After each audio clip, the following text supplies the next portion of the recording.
Once upon a time, there was a young man who was deeply unhappy. He had many good things in his life, but they didn't help. When he was at the end of his tether, he heard about a teacher who was supposed to be good with hopeless cases. And he made the journey to see her. "I'm very unhappy," he said. "I'm too restless to sit still and do a spiritual practice. And I'm too selfish to practice compassion and service. I reach for what I want, but when I get it, I'm not happy. And I'm always looking out for the next thing. I don't have a clue where to turn. But I'm told that you deal with hopeless cases, so perhaps you can help me. You are my last resort." "I'm glad you came," she replied. "I might be able to help, but you will have to agree to do what I ask." "Why don't you tell me," he said, "and I'll decide if it will work for me." "Oh no," she said. "The deal is that you agree to do what I say, and then I tell you what you must do. There's no other way." He hemmed and hawed and went back and forth and finally surrendered and said, "Okay, I'll do it, but I won't do it forever." So she said, "Try it for a year and let me know." "A year?" She said nothing. "Okay, give it to me. I'll give you the practice I do myself.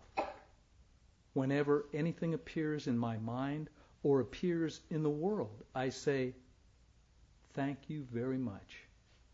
I have no complaints.'"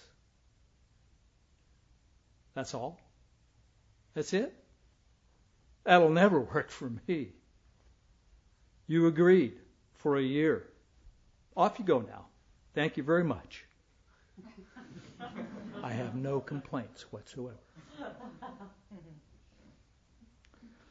So he left, and the teacher more or less forgot about him.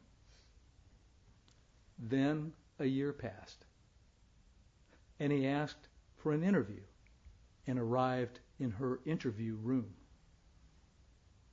"It's just as I suspected. I knew it would never work for me. I'm still just as unhappy and selfish as I have ever been." Immediately she said, "Thank you very much. I have no complaints whatsoever."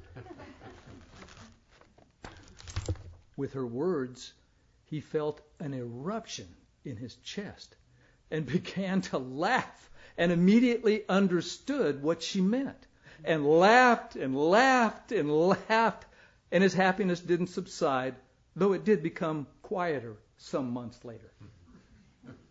"Thank you very much," he told people. "I have no complaints whatsoever."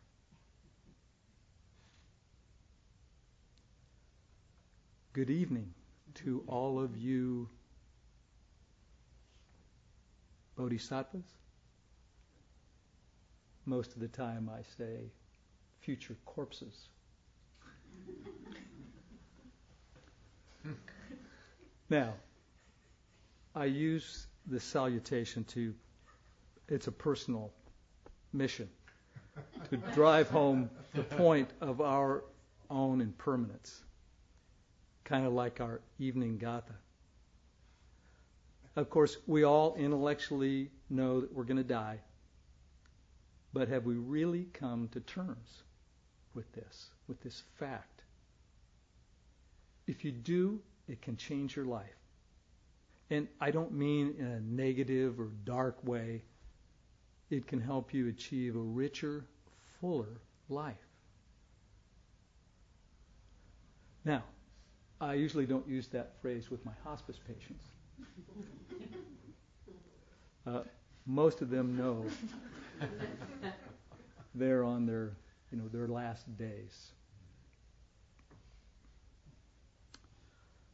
All that being said, thank you for the gift of your presence on the evening of this 6th day of Rohatsu Sesshin. As both Sensei Faith Mind and Dharma Holder Ascension have mentioned, we are reminded of our Native American heritage right here. And we remember the Tongva, who once walked these grounds before all the concrete and pavement. And Roshi has provided words. We're using the same thing in San Luis Obispo at the little Zen circle up there. There it's for the Chumash Indians, which are our native or a native tribe that's there. I'd like to acknowledge and pay my deep respect to the Tongva people and elders and ancestors, past, present, and future. I acknowledge and offer deep gratitude to this Tongva land and water that supports us as we're gathered here right now together. And I invite you to join me in that acknowledgement, that respect, and that gratitude. So, we're completing our 6th day of Rohatsu Sesshin. How are you doing?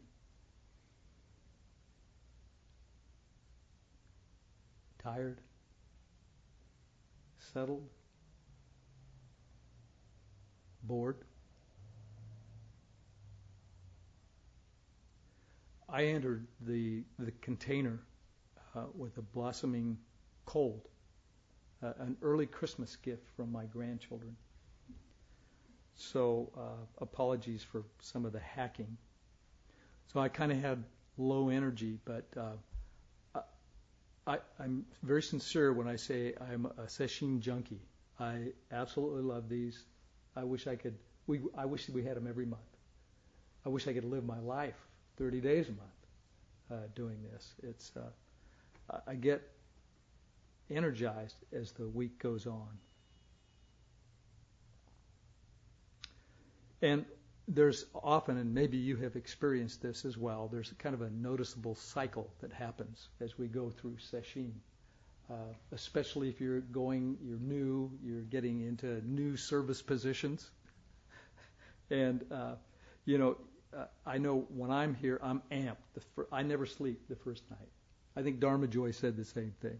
You're just, I gotta get this stuff down, and gotta really practice in my head what I'm going to be doing and all of that.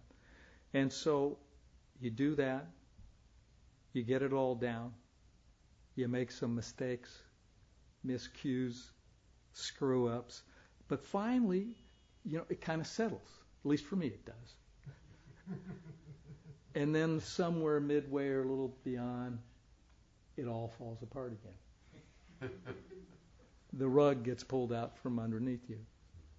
And isn't that like life?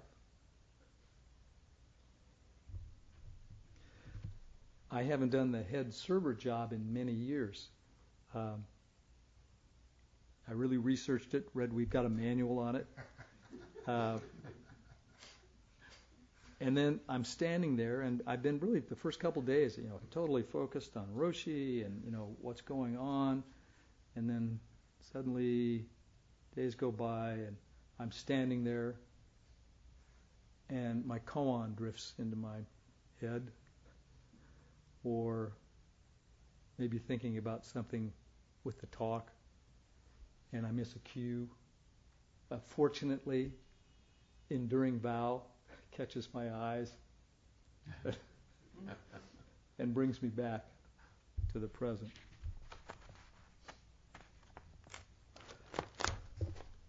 I've also been personally really emotional this sesshin. A lot of tears, some of joy and some of sadness. So how about you? What's been on your hearts and minds as we sit in this container. I see some tired faces out there. As I said earlier today, though, just keep going. Back to our koan. Thank you very much. I have no complaints whatsoever. So our friend in that koan, can you relate to that? Can you relate to him? Deeply unhappy with his life, all the good things he had, it didn't answer what he wanted answered. Looking for a good teacher, one that specializes in hopeless causes or cases. It was his last resort. Maybe this is your last resort. He was too restless to sit still and do a spiritual practice. I'm guessing he wouldn't fare very well with Rohatsu Seishin. Too selfish to practice compassion and service. In other words, self-centered. Never satisfied with what he had. Always wanting more. As I wrote that, immediately came up with Oliver.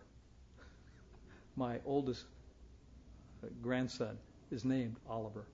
So we're steeped in Dickens stuff anyway, because we're actually related to Dickens. But anytime Oliver wants something, it's, "You want more?"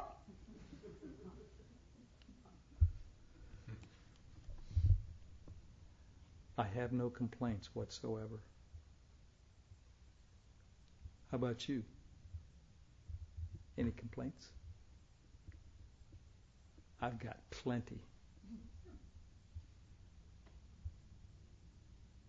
And it's interesting that he submits to this practice without even knowing what it's going to be. I'm not sure I would do that. And then he repeats these same words for a year. And it makes no difference. Have you ever felt like that? Has your practice ever been like that? I sat with Mu, not for 1 year, but for 7 or 8. Sensei Ryoto, how many for you? 11. Wow. And then, after this time period, he hears these words, the same words, from his teacher. And boom, suddenly understands. What did he understand? What awakening did he have? Excuse me. He laughs. He's giddy. Thank you very much. I have no complaints.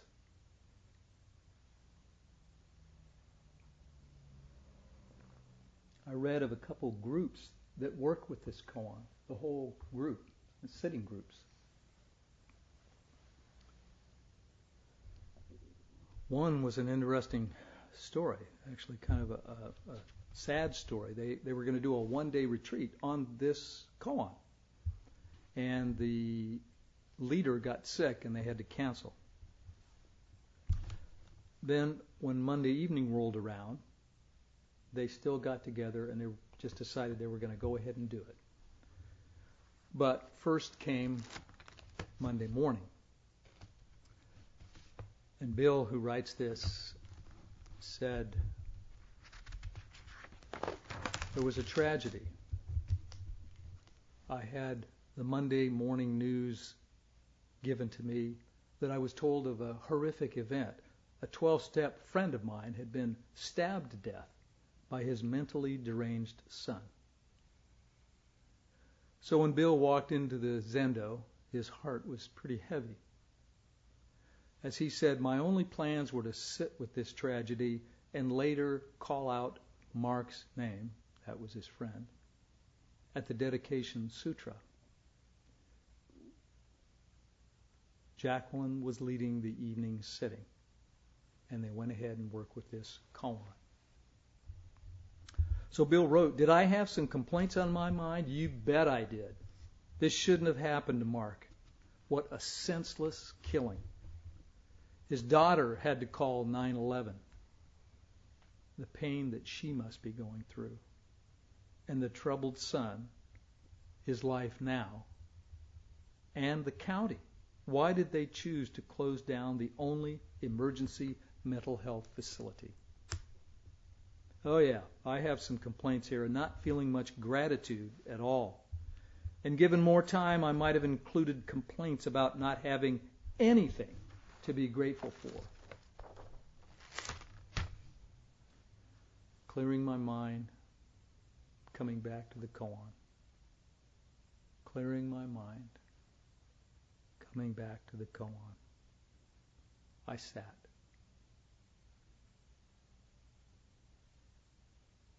Bill said he'd rather be thankful for something agreeable, where it's easy to not have any complaints. You know, where everything is going your way. But that was not happening that night. Nope. But as the evening progressed, as he continued with his sitting, his thoughts shifted to what it was like to know Mark. Such a gentle man. He had more than 3 decades of recovery. His words have helped me along the way. His actions have shown me how to live more fully using the 12 steps in my life. Thank you very much for having Mark in my life. I have no complaints whatsoever. While being with Mark on the cushion, I realized the complaints had vanished. There was no room for complaints to appear. Complaints only narrow my vision and taint my mind.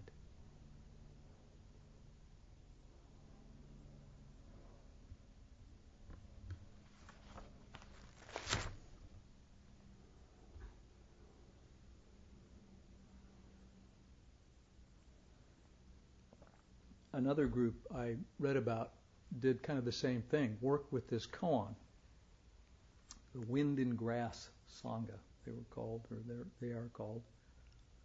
And they made a game out of it. So they sat with it a while, and then after sitting and eating, they went around the room, and each person was asked to give thanks for something for which they did not traditionally feel thankful for.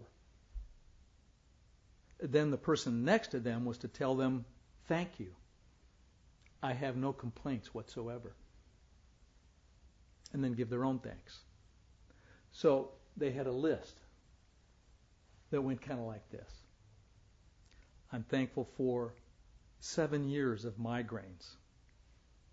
A class of children that makes me cry every day. A marriage that requires hard work every day. Noticing that I carry classist and racist presumptions. Being far away from family and friends. Having my best friend move far away. Not enough time with my daughter. Illness and a pain in the shoulder that will not allow me to sleep. Thank you very much. I have no complaints whatsoever. Now, what came up for them is they noticed that kind of the thanking was felt sarcastic, kind of corny. But feeling that they were so used to having to paint a silver lining on everything. people mentioned that hearing it from other people, the thankfulness, was opening and allowed them to see their disappointments in new light and without the stories that it was so miserable. They also noticed that saying thank you to the other person kind of felt trite, but it was still good to hear it. They also noticed that the man was not given a choice and he had to commit without knowing the practice.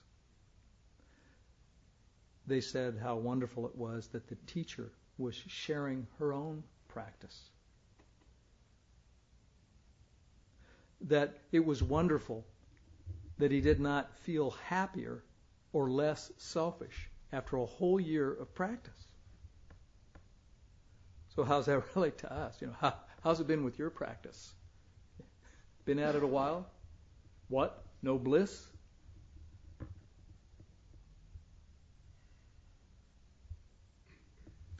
Thank you. I have no complaints whatsoever.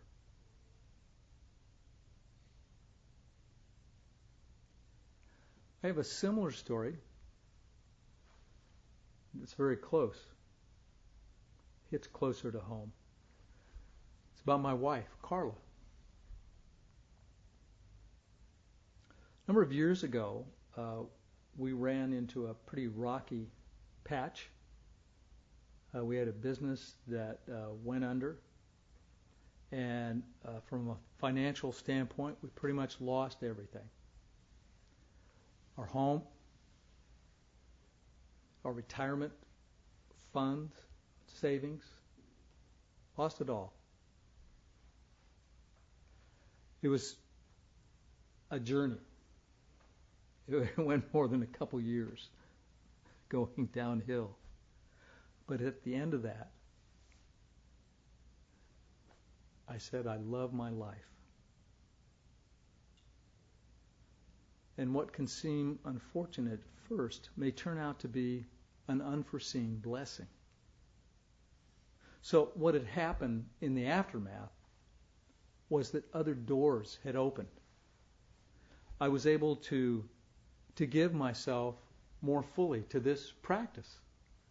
Here at ZCLA, at the San Luis Obispo Zen Circle, I was able to spend more time. I have a prison sangha. I think for 17 years I was able to give more time and effort to that. And then, lo and behold, my hospice chaplaincy job opens up. So that was 7 years ago. So my personal vow to serve others, it really opened up. And I really resonated with Bernie's statement, and I don't think I'd heard that before, when he said, when I see someone suffering, I want to help. I love my life. Well, Carla got sick of it. Shit, we've lost everything. How can you say, I love my life, I love my life? Screw you.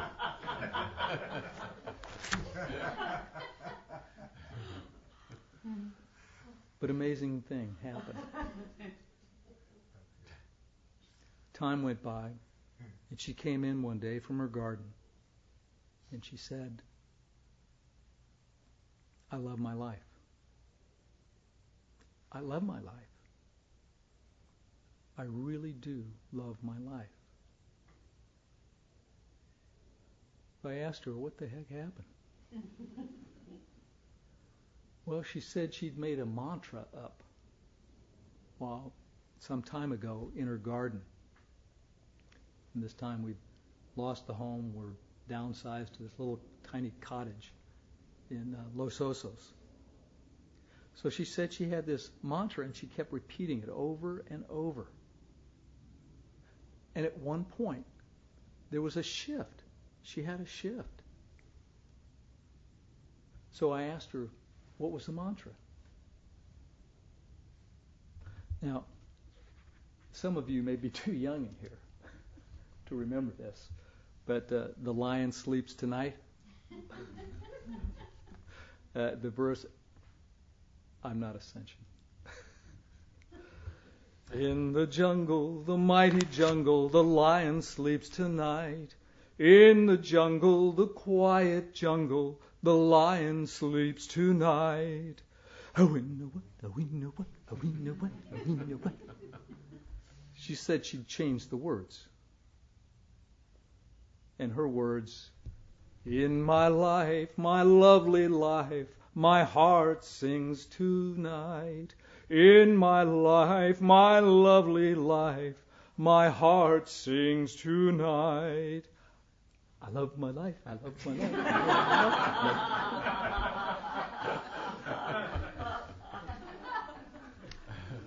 Now, Carla is buddies with Sensei Koen's wife, Jill. Genji, her Tibetan name. And honestly, they talk just about every day.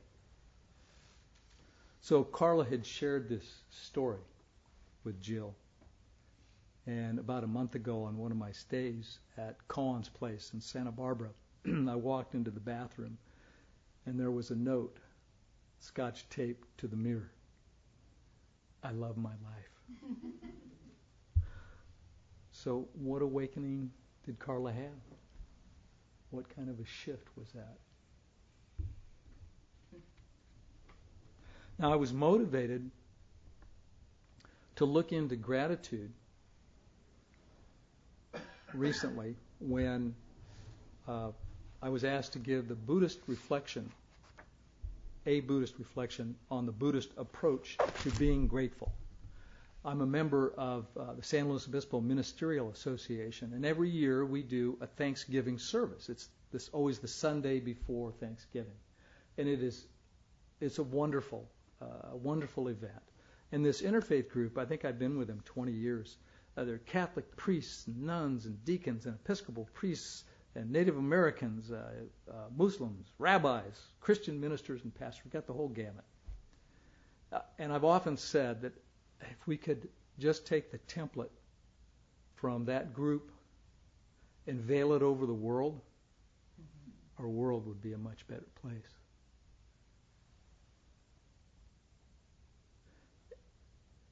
Unfortunately, I mean, it's not unfortunately, but it's a liberal group, but we cannot get evangelicals, and we just can't get them to come into the group, not for want of trying.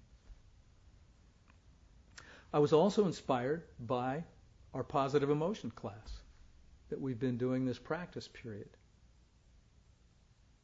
My chosen positive emotion was equanimity.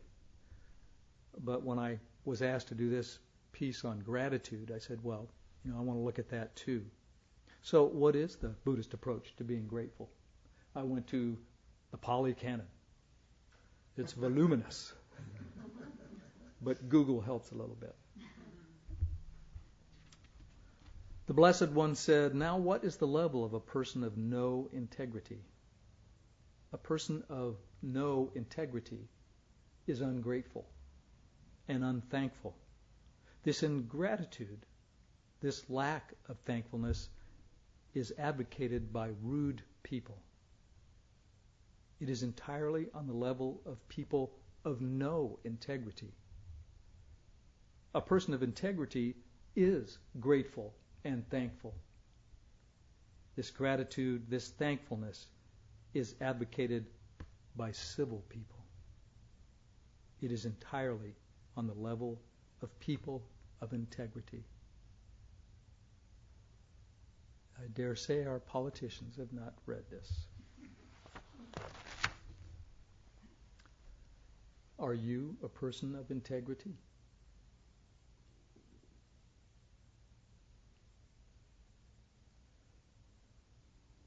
In another part of the Pali Canon, the Buddha also said, there are two persons who are rare in the world.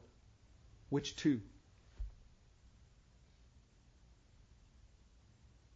First, the person who volunteers to help others selflessly.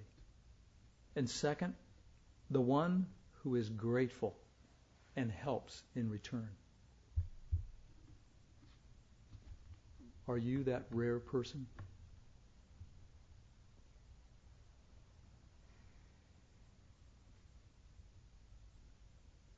Often we're told to remember to be grateful for blessings and good fortune. I kind of mentioned that earlier. But Buddhism teaches us to be grateful, period.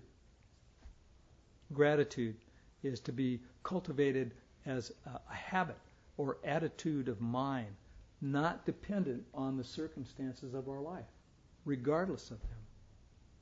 So fundamentally, we should feel grateful for everything that happens to us.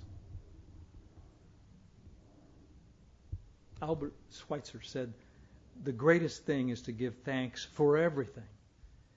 He who has learned this knows what it means to live. He has penetrated the whole mystery of life, giving thanks for everything.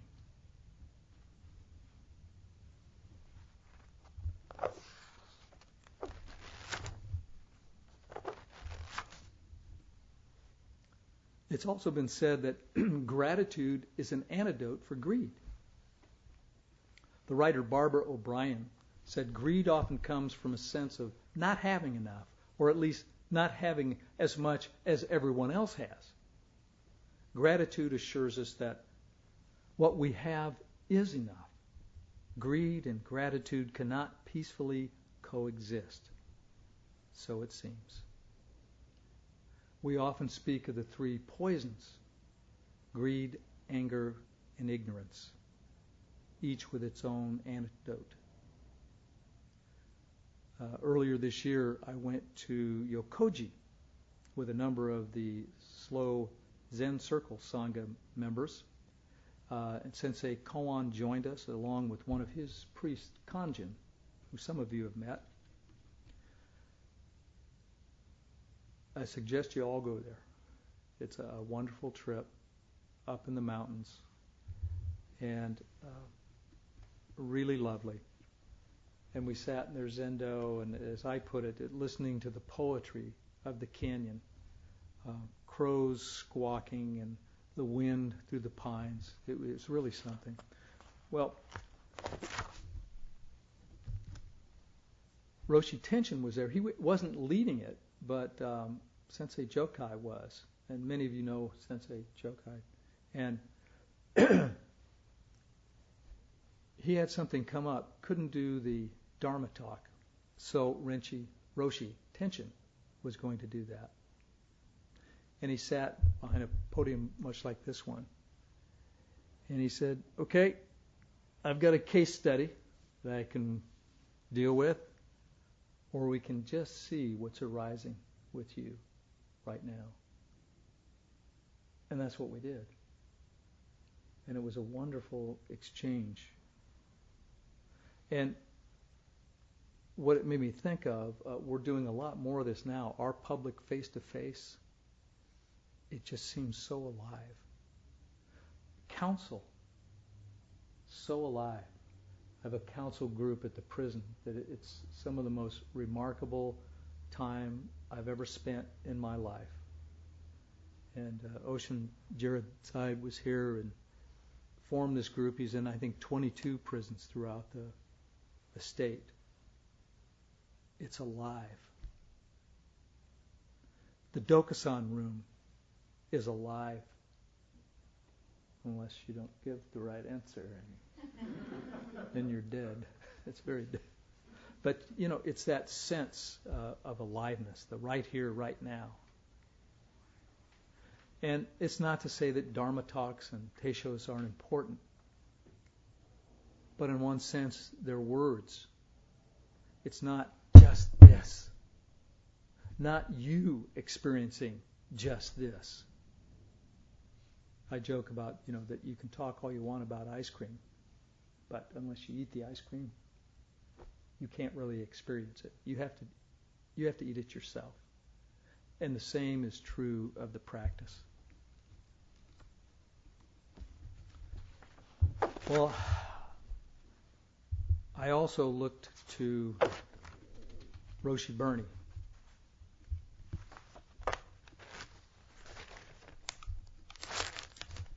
About his views on gratitude.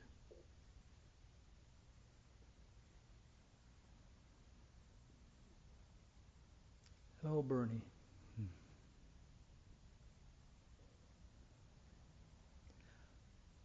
I didn't know him well in one sense, in that we were together a lot. I didn't spend a lot of time with him. But for me, there was absolutely a connection. Maybe it was just me. I don't know, because Roshi said he has such a huge energy. So maybe he has this connection or feeling other people have this with him. But I really felt it. It was really personal. And I still do. I still feel it. Eve Marco, his widow, writes a blog.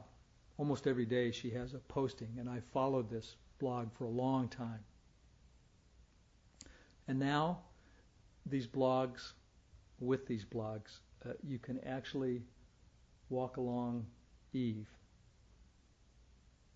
with Eve on her grief journey. In a very recent blog, she wrote, "Right now, I feel so full of the man, it's hard to explain. He's everywhere." Many of us here feel his presence at ZCLA. We feel it at Crow's End. I've talked for so many years about Bernie.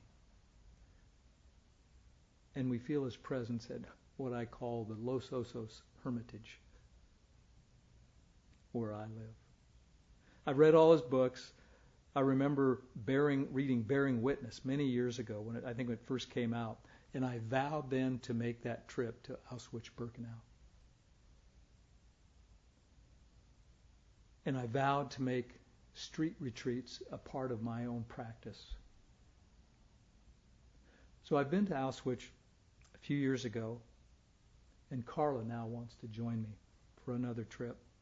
I've only been on one street retreat, but I still want to make that a regular practice. I don't know how many years I've got left to do street retreats. I'm almost 70. So my first personal one-on-one encounter with Bernie was right here at CCLA in the Sangha house. We were alone, eating breakfast, and we talked, and he said something that really struck me, that if he had his druthers, he'd live on the street. It's where he felt the most alive. Later, when I was in Poland at Auschwitz with him, you have an option of not eating lunch, so you can kind of experience being hungry, and so I opted for that for the time that we were there. So I was on a bench sitting by myself, and Roshi Bernie came over and sat next to me. And he talked about Auschwitz, the place, dropping you into not knowing. And for the first time, I really understood not knowing. Eve wrote, "I never heard Bernie use the words radical acceptance, but in some ways he lived it better than anyone I knew.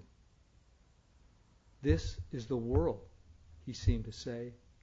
"You want to waste your time picking and choosing, or are you going to go for it?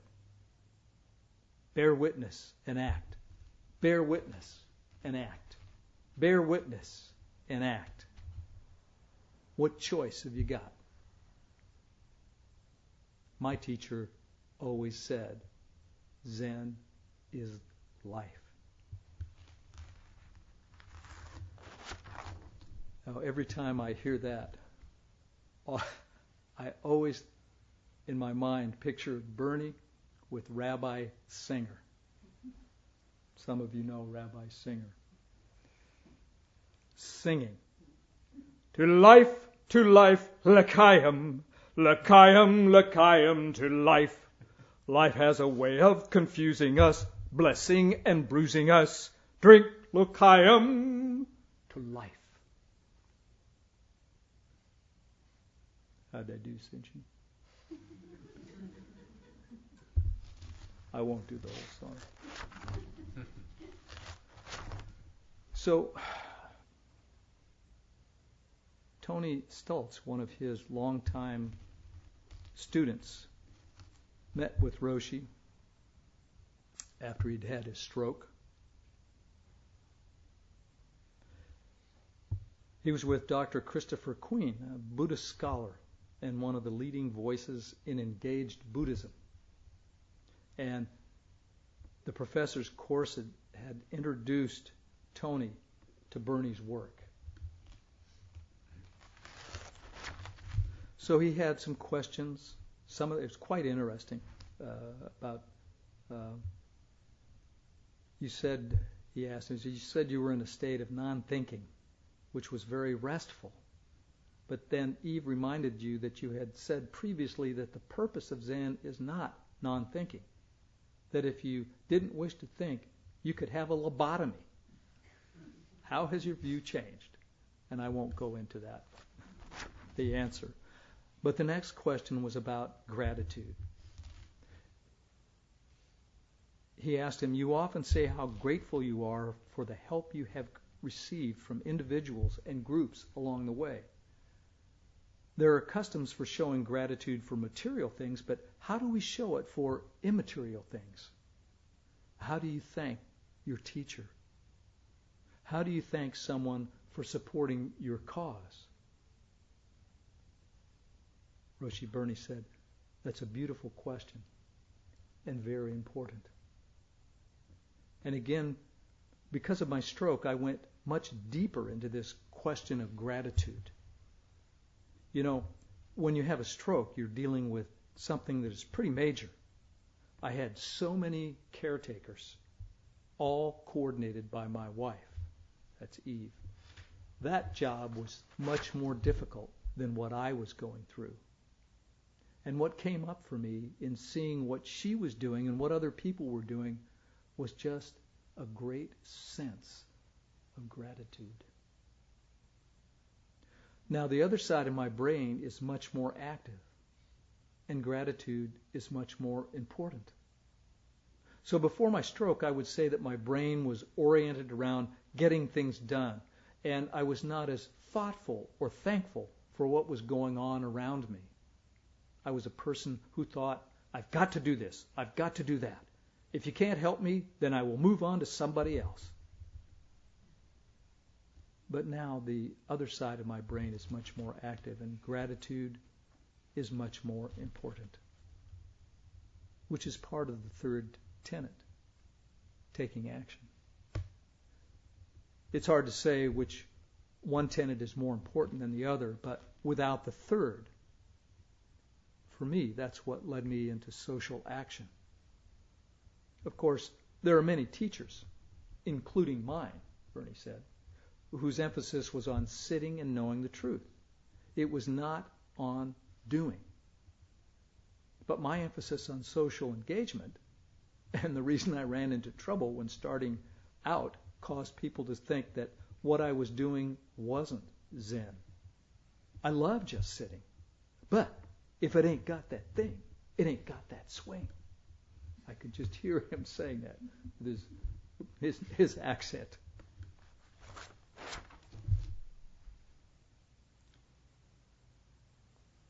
And I'll end with just a few pieces from another Eve blog.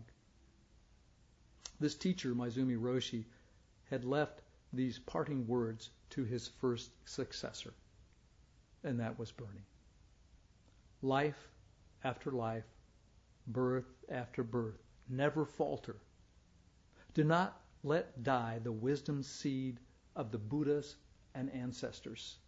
Truly, I implore you. And Bernie Tetsugen, indeed, publicly wrote out his promise to fulfill his teacher's last wish. Eve wrote, I am one of many of Bernie's fine successors, and also his wife. His last words to me, as his body entered septic shock, were quite different. I am so much trouble for you. My heart broke when he said them, and breaks every time I remember them. No, no, I begged him. It's all about love. Bernie, it's all about love. But I have no idea if he heard me.